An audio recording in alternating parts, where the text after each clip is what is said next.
శుభోదయం అందరికీ. ఇవాళ ఆంధ్ర పులిహార పండగ వచ్చేస్తోంది. హడావుడి ఎండుమిరపకాయలు, శనగపప్పు, మినప్పప్పు, పల్లీలు, ఆవాలు.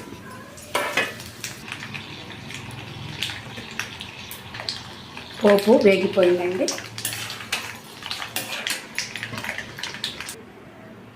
ఇప్పుడు అదే నూనెలో చింతపండు పులుసు,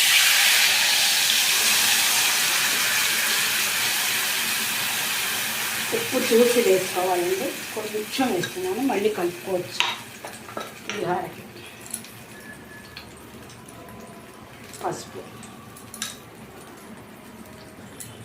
సన్నగా తరిగిన పచ్చిమిరపకాయలు, అల్లం ముక్కలు,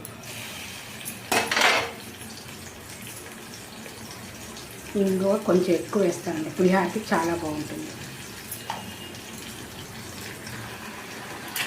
చింతపండు పులుసు బాగా ఉడికిపోయిందండి. ఇలాగా కరివేపాకు దండిగా వేసుకుంటే బాగుంటుంది.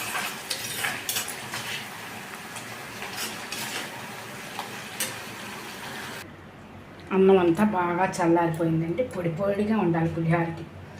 పోపు, చింతపండు పులుసు,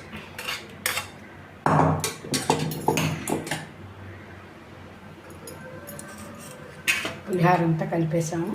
ఇప్పుడు నువ్వు పొడి అండి, ఇంట్లో కొట్టిన నువ్వు పొడి వేస్తే చాలా రుచిగా ఉంటుంది ఇది పులిహోరకి. లాస్ట్లో కొంచెం జీడిపప్పు వేస్తే చాలా బాగుంటుందండి. అబ్బా, చూడడానికి ఎప్పుడెప్పుడు తినేస్తామా అనిపిస్తుంది. వావ్, చాలా